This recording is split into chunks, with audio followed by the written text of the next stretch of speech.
अस्सलाम वालेकुम फ्रेंड्स। आज हम डिस्कस करने जा रहे हैं मैनेजमेंट ऑफ द स्टोन्स। फ़र्ज़ किया है एक पेशेंट आया है, उसके गाल ब्लैडर में हमने इन्वेस्टिगेशंस कराने के बाद हम इस नतीजे पे पहुँचे कि लेट्स सपोज़ कि उसका गाल ब्लैडर है, यहाँ पे ना अब स्टोन्स पड़े हुए हैं। अब हम इसको कैसे ठीक करेंगे? क्या सिर्फ़ उसको मेडिकल ट्रीटमेंट दे के कंज़र्वेटिव ट्रीटमेंट पे रखें तो उससे वो ठीक हो जाएगा, या हमें सर्जरी करनी पड़ेगी? कौन से फैक्टर ये चीज़ डिसाइड करते हैं कि इस बंदे को हम सिर्फ़ मेडिसिन पे भी रखें तो ये बंदा ठीक रहेगा, या कौन से फैक्टर ये बात डिसाइड करते हैं कि ये बंदा मेडिसिन से ठीक रहेगा या इसमें सर्जरी लाज़मी हमें करनी चाहिए, ठीक है? तो हमें कैसे पता चलेगा कि ये बंदा सर्जरी के बगैर ठीक नहीं होगा? कौन से फैक्टर ये चीज़ डिसाइड करते हैं? अब फ़र्ज़ किया ये स्टोन पड़े हुए हैं गाल ब्लैडर के अंदर। कब हम कह सकते हैं कि हमें सर्जरी की ज़रूरत नहीं, हम जो इसको ना मेडिसिन दे के भी ट्रीट कर सकते हैं? ये 4 फैक्टर ये बात डिसाइड करते हैं, 4 से 5 फैक्टर। अगर तो ये जो स्टोन पड़े हुए हैं इनका साइज़ है स्मॉल, लेस देन 1.5 सेंटीमीटर, तो ठीक है, मेडिसिन से भी बंदा ये ठीक हो सकता है, फिर ज़रूरी नहीं कि हमें इसमें सर्जरी ही करनी पड़े। दूसरी बात, अगर स्टोन है रेडियोल्यूसेंट, तो तब भी जो है मेडिसिन से ये ठीक हो सकते हैं। तीसरी बात, अगर स्टोन वेरी वेरी इंपॉर्टेंट, कि अगर हमारे पास जो स्टोन है ना वो कोलेस्ट्रॉल स्टोन है ना, तो चांसेस हैं कि मेडिसिन से ही ठीक हो रही है, क्योंकि हम कोलेस्ट्रॉल लोअरिंग ड्रग्स दे सकते हैं या बाइल साल्ट इनहांसिंग जो है वो ड्रग्स दे सकते हैं, एचएमजी को रिडक्टेज इनहिबिटर, जिसकी वजह से कोलेस्ट्रॉल लेवल कम होगा तो कोलेस्ट्रॉल स्टोन्स खुद ब खुद कम होती रहेंगी, ठीक है। चौथी जो इंडिकेशन है कि मेडिकल मैनेजमेंट जो है कब कर सकते हैं हम, और ये कर सकते हैं कि अगर मिसाल के तौर पे फंक्शनिंग गाल ब्लैडर है। इसका मतलब क्या है? नॉर्मली क्या होता है, गाल ब्लैडर कॉन्ट्रैक्ट करता है, कोलिसिस्टोकाइनिन आके एक्सपेक्ट करता है। अगर स्टोन पड़ी लेकिन गाल ब्लैडर फंक्शनल है, तो भी हम मेडिसिन से बंदे को ठीक कर सकते हैं, ठीक है। अब यहाँ पे जो है ये भी एक इंडिकेशन है कि यहाँ पे हम इसमें मेडिकल मैनेजमेंट से भी पेशेंट ठीक हो सकता है, ठीक है। फंक्शनिंग गाल ब्लैडर को चेक करने का क्या तरीका होता है? इसके लिए मैंने आपको पहले भी बताया था, हाइड्रा स्कैन यूज़ करते हैं। ये इंपॉर्टेंट एमसीक्यू है कि फंक्शनिंग गाल ब्लैडर के फंक्शंस को चेक करने के लिए कौन सा टेस्ट यूज़ करते हैं? हाइड्रा स्कैन यूज़ करते हैं। इसके अलावा अगर पेशेंट अब एक्यूट अटैक में नहीं है, नॉन एक्यूट अटैक में, तो फिर हो सकता है, फिर ज़रूरी नहीं कि हम फ़ौरन उसकी सर्जरी ही करें, फिर हम उसकी क्या कर सकते हैं, उसकी कंजर्वेटिव मैनेजमेंट पे उसको रख सकते हैं। अब इसका मतलब ये नहीं है स्टोन्स बन गया तो अल्टीमेटली तो हमें सर्जरी करनी पड़ती है, लेकिन बाज़ औक़ात ऐसी कंडीशन होती है जिसमें इमरजेंसी हमें सर्जरी करनी ही पड़ती है। लेकिन ये कंडीशन अगर स्टोन का साइज़ स्मॉल है, वो कोलेस्ट्रॉल स्टोन है, तो ज़रूरी नहीं कि हम सर्जरी करें, हम उसको मेडिसिन ट्रीटमेंट में भी रख सकते हैं। तो ये medical management of the stones थी।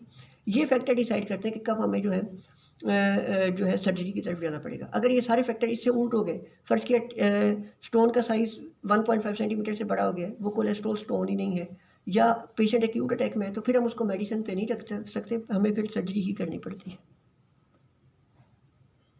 अच्छा, अब हम आ जाते हैं हमारे पास इंडिकेशंस ऑफ द कोलिसिस्टेक्टमी। अब कौन सी ऐसी कंडीशन है, पेशेंट को फ़र्ज़ किया स्टोन्स हैं, पेशेंट हमारे पास आया, हमने इन्वेस्टिगेशंस करा ली है।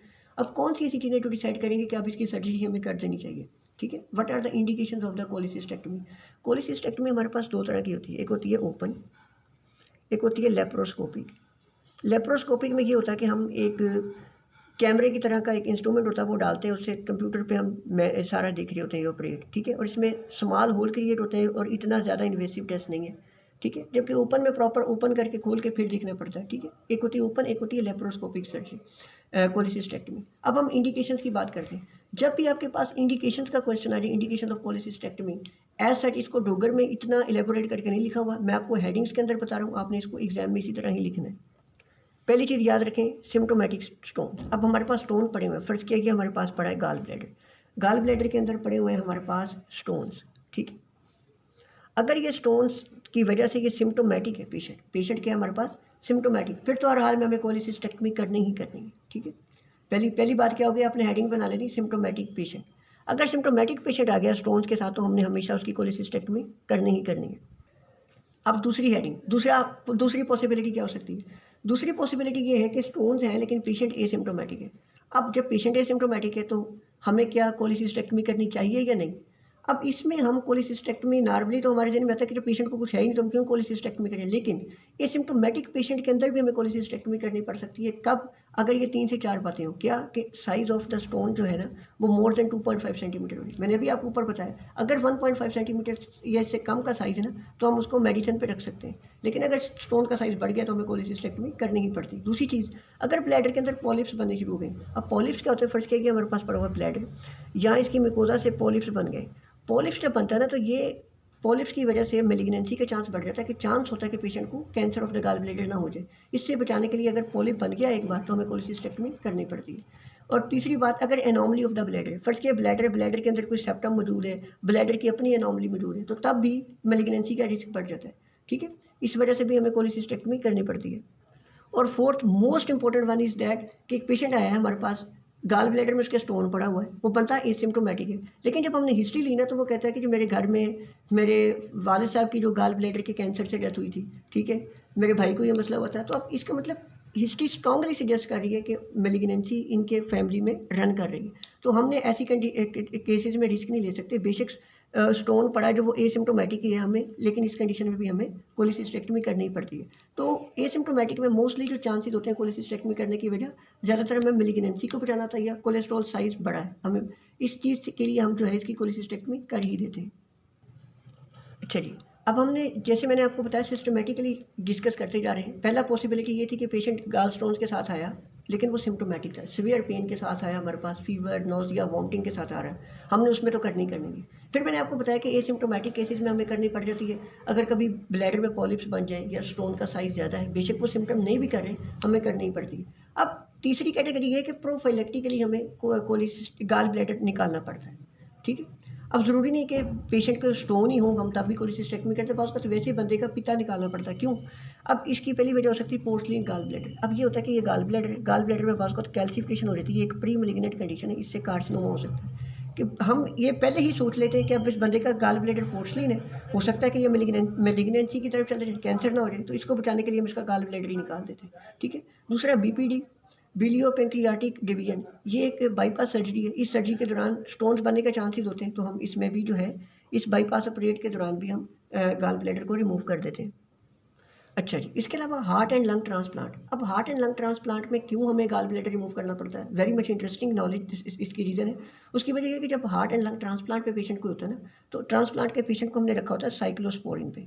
साइक्लोस्पोरिन जो होता है वो स्टोन फॉर्मेशन को बढ़ाती है, जिसकी वजह से हमें फिर इन पेशेंट में भी प्रोफिलेक्टिकली गाल ब्लैडर को रिमूव करना पड़ता है। अब पास्ट में था ये कंसेप्ट जो टाइफाइड कैरियर, कि टाइफाइड जो होता है इसके कैरियर होते हैं, टाइफाइड आकर रिजाइड करता है इन द गाल ब्लैडर, तो हम कैरियर स्टेट को ख़त्म करने के लिए गाल ब्लैडर ही रिमूव कर देते हैं। आजकल इतना ज़्यादा नहीं करें, लेकिन फिर भी टाइफाइड कैरियर के पेशेंट के अंदर भी हम जो है टाइफाइड कैरियर के अंदर भी प्रोफिलेक्टिकली कोलिसिस्टेक्टमी कर देते हैं। और लास्ट पे ये कि अगर बंदा इम्यूनो कम्प्रोमाइज है, HIV पॉजिटिव है, तो इस बंदे में भी जो हमें प्रोफिलेक्टिकली कोलिसिस्टेक्टमी करनी पड़ती है। अब very much important interesting thing वो ये है कि मैंने आपको पहले बताया कि जो कोलिसिस्टेक्टमी जब हम करते हैं इसकी दो टाइप्स होती हैं, लेप्रोस्कोपिक एंड ओपन। अभी तक जितनी चार हेडिंग्स के अंदर हमने डिस्कस किया, एसिम्प्टोमेटिक पेशेंट आए, एसिम्प्टोमेटिक पेशेंट आए, प्रोफिलेक्टिकली हम कर देते हैं, ये हमने सारे का सारा किसका डिस्कस किया? Laparoscopic cholecystectomy. अब लेप्रोस्कोपिक कोलिसिस्टेक्टमी ज़रूरी नहीं कि हर पेशेंट के अंदर हम कर सकें। बाज़ वक़्त ऐसे पेशेंट होते हैं कि उनमें हम लेप्रोस्कोपिक नहीं कर सकते, तो उसको हम ये कह सकते हैं कंट्रा इंडिकेशन ऑफ लेप्रोस्कोपिक कोलिसिस्टेक्टमी। ये सिंपल उनमें हम ओपन कोलिसिस्टेक्टमी कर सकते हैं। तो ये सिमिलर क्वेश्चन जो है ये दो तरह से पूछा जा सकता है, कंट्रा indication of the laparoscopic cholecystectomy या indication of the open cholecystectomy. अब कौन सी ऐसी कंडीशन जिसमें हम लेप्रोस्कोपिक नहीं कर सकते फिर हमें ओपन ही करनी पड़ती है? अब असल में होता है कि जब लेप्रोस्कोपिक कोलिसिस्टेक्टमी करते हैं तो हम क्या करते हैं, पेरिटोनियल कैविटी के अंदर ना कार्बन डाइऑक्साइड फिल कर देते हैं, इसको कहते हैं नीमोपेरिटोनियम, ताकि स्पेस बढ़ जाए और हमें काम करना आसानी हो। कुछ लोग ऐसे होते हैं जो कार्बन डाइऑक्साइड को बर्दाश्त नहीं कर सकते, जैसे कि COPD के पेशेंट है, जैसे कि ब्लीडिंग डिसऑर्डर है उनको, सिरोसिस के patient, portal hypertension, heart patients, ठीक है। और जिनके अंदर बाज़ औक़ात हमें अब जब लेप्रोस्कोपिक हम कर रहे होते हैं ना तो हम कैलेट्स ट्रायंगल की तरफ जाते हैं। मैंने आपको बताया था कैलेट्स ट्रायंगल जो होती है उसमें सिस्टिक आर्टरी होती है, सिस्टिक डक्ट, हमने उसको आइडेंटिफाई करना होता है। तो अब उनकी एनाटमी ही इतनी क्लियर नहीं है तो हम डिसेक्शन ही नहीं कर सकते, तो उसमें फिर हम जो है लेप्रोस्कोपिक नहीं कर सकते। फिर मेरेजी सिंड्रोम, अब मैंने आपको बताया था कि ये हमारे पास पड़ा हुआ है लीवर, ठीक है जी, ये कॉमन यहाँ से निकल रही है कॉमन हिपैटिक डक्ट, ये हो गई कॉमन बाइल डक्ट, ये पड़ा हुआ हमारे पास ब्लैडर, ब्लैडर से निकल के आ रही थी सिस्टिक डक्ट, ठीक है, सिस्टिक डक्ट और नीचे ये बन जाती कॉमन बाइल डक्ट। बात का क्या होता है कि यहाँ पे पड़ा स्टोन इस कॉमन बाइल डक्ट पे प्रेशर डाल रहा होता है। ये मैंने ऑलरेडी आपको बताया था, मिरेजी सिंड्रोम, और ये भी बताया था, ये डोगर में मेंशन नहीं किया हुआ। मिरेजी सिंड्रोम है या बात का कैलेट्स ट्रायंगल की एनाटमी ही क्लियर नहीं है, तो इस सारी कंडीशन के अंदर हम जो है लेप्रोस्कोपिक नहीं कर सकते, ओपन कोलिसिस्टेक्टमी कर सकते हैं। अब आगे जो मैंने डिस्कस किया कि कौन सी ऐसी कंडीशन है जिसमें एब्सोल्युटली कंट्राइंडिकेटेड है कि हमने जो है कोलिसिस्टेक्टमी लेप्रोस्कोपी करनी ही नहीं, ओपन ही करनी है। लेकिन अब ये वो कंडीशन है जिसमें हम ओपन भी कर सकते हैं, ज़्यादातर हमारी कोशिश होती है ओपन ही करें, लेकिन अगर बंदा लेप्रोस्कोपिकली भी कोई अच्छी कर सकता है तो वो भी कर सकता है। प्रेगनेंसी, मॉर्बिड ओबेसिटी एडहेरियन का परफोरेशन हुई है तो इनमें भी हम जो है ओपन कोलिसिस्टेक्टमी कर सकते हैं। इनमें ओपन ही करनी होती है। ये रिलेटिव इंडिकेशन है हमारे पास, या relative contra indication of the laparoscopy, या relative indication of the open cholecystectomy. अच्छा जी, अब एक छोटा सा हमारा टॉपिक रहता है व्हाट इज़ कोलिसिस्टोस्टमी। कोलिसिस्टोस्टमी क्या होता है? एक मॉडिफाइड फॉर्म है।